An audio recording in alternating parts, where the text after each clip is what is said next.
Back in the swinging 60s, it sparked Beatlemania and changed music forever. And then it vanished. For decades, rumors would swirl. Hamburg dives, bitter rivals, and even shadowy collectors. But now a forgotten voice from Paul's inner circle emerges, whispering a secret that could rewrite history.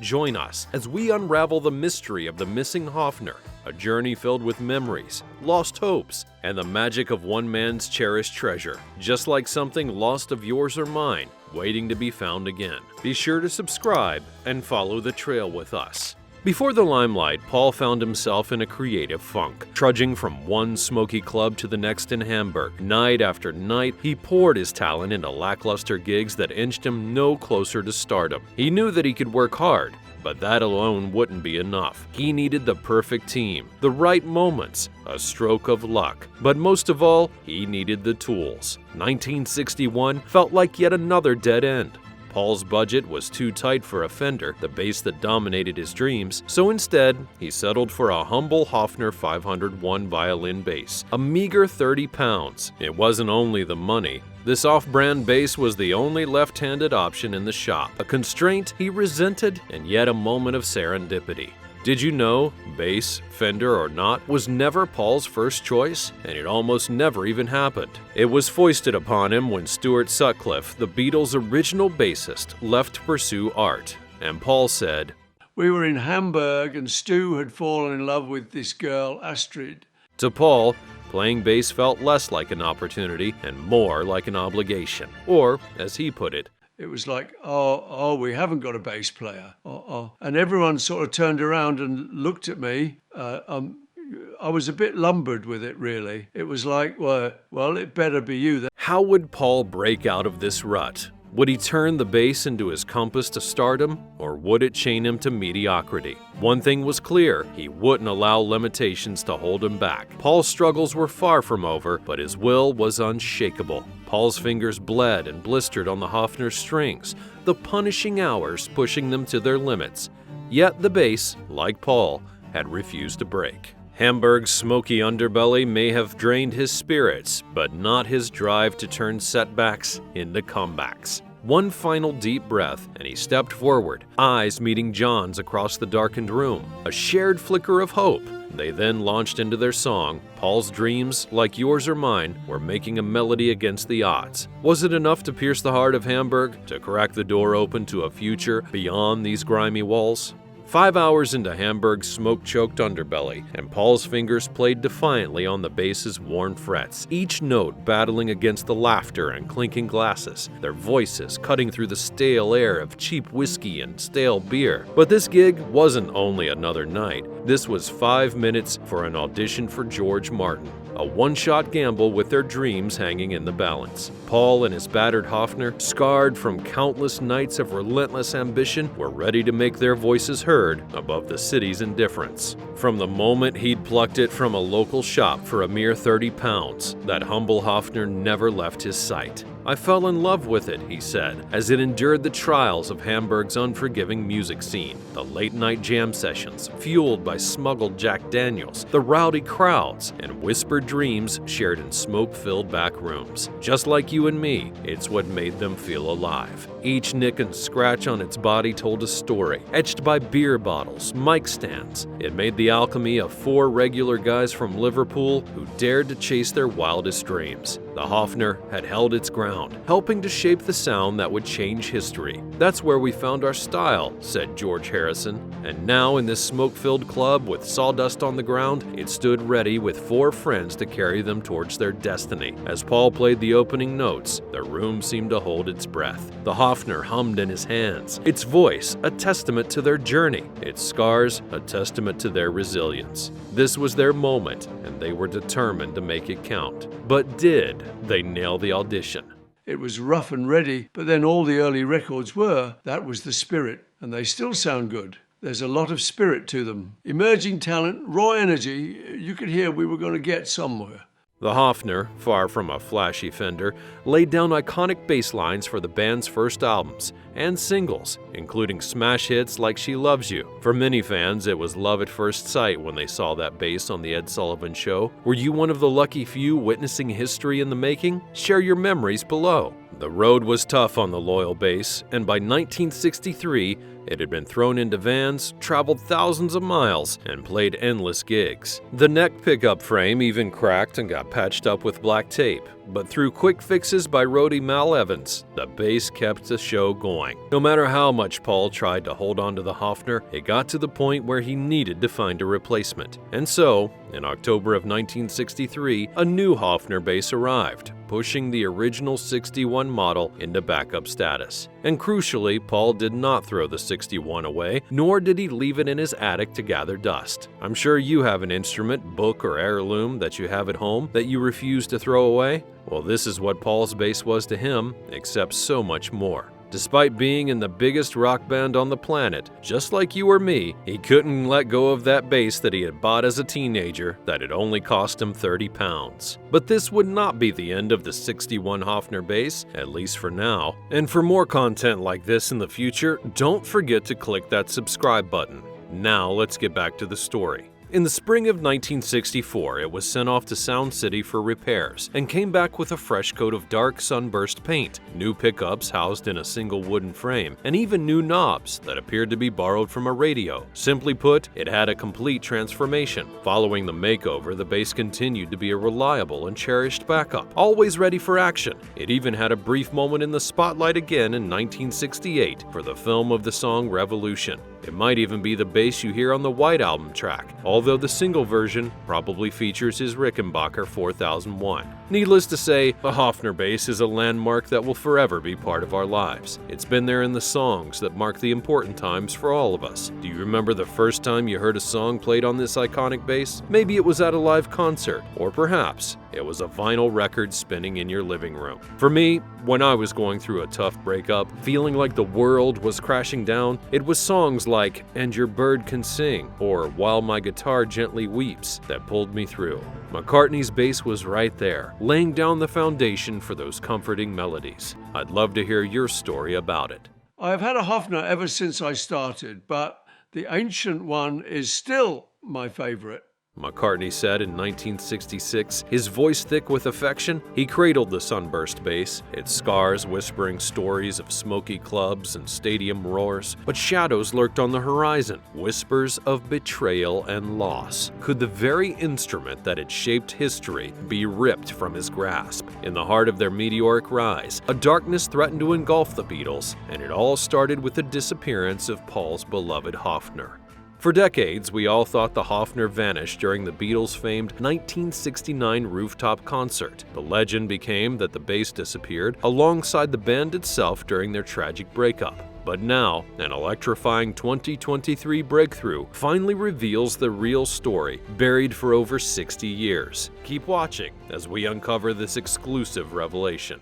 The Beatles, during the Get Back, Let It Be sessions, were wild, free, and dreaming of revolution. McCartney said that the atmosphere during this time was totally creative, but full of distractions. It was a firestorm of energy. Just like if it had happened to you or me, they were young, regular guys, but had found rock alchemy and instantly became completely famous. Paul even mentioned that some of Harrison's guitars had also vanished from the basement. But this was Paul's first piece. On January the 30th of 1969, the Beatles gave their last public performance on the rooftop of their Apple Corps headquarters. For many of us, it signaled the ending of an era, as the band split just a year later. Some fans thought the disappearance of the bass mysteriously foreshadowed the breakup to come. Had that Hofner relic of carefree days kept their magic together? Some wondered if losing the bass set their course to breakdown. But now we know it wasn't lost then at all. Keep watching to find out the truth. Over the decades, there were several rumors that circulated. These guys were at the heights of fame and success.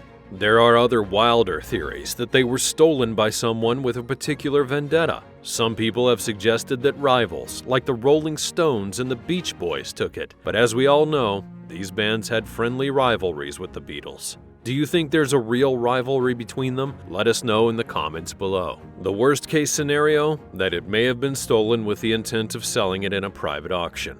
This would be the worst case scenario for Paul, because here's the wild truth. It doesn't have a serial number, and it would end up being lost forever. Whatever the case, it goes without saying that Paul was likely devastated by what happened, because I genuinely don't think he would have given it away or sold it. It wasn't worth a lot at the time, and he was worth a ton of money and loved that we all love seeing him play. However, in September of 2023, a team of journalists began looking into Paul's missing bass and received an overwhelming amount of support. Paul had given so much to the world, so it was time for the Beatles fans to give something back. A three-person team decided to look into Paul's missing bass and have uncovered some incredible revelations. The team consisted of Nick Wass from Hofner, who's the #1 expert on these guitars and would not be fooled by anyone trying to pass off an old Hofner for their own gain. Alongside Wass is the husband and wife team of Scott and Naomi Jones. Scott had previously written extensively about the mysterious loss of Brian Jones from the Rolling Stones, so he knows a thing or two about uncovering secrets of the 60s. They even launched a dedicated website called thelostbass.com to spearhead their efforts.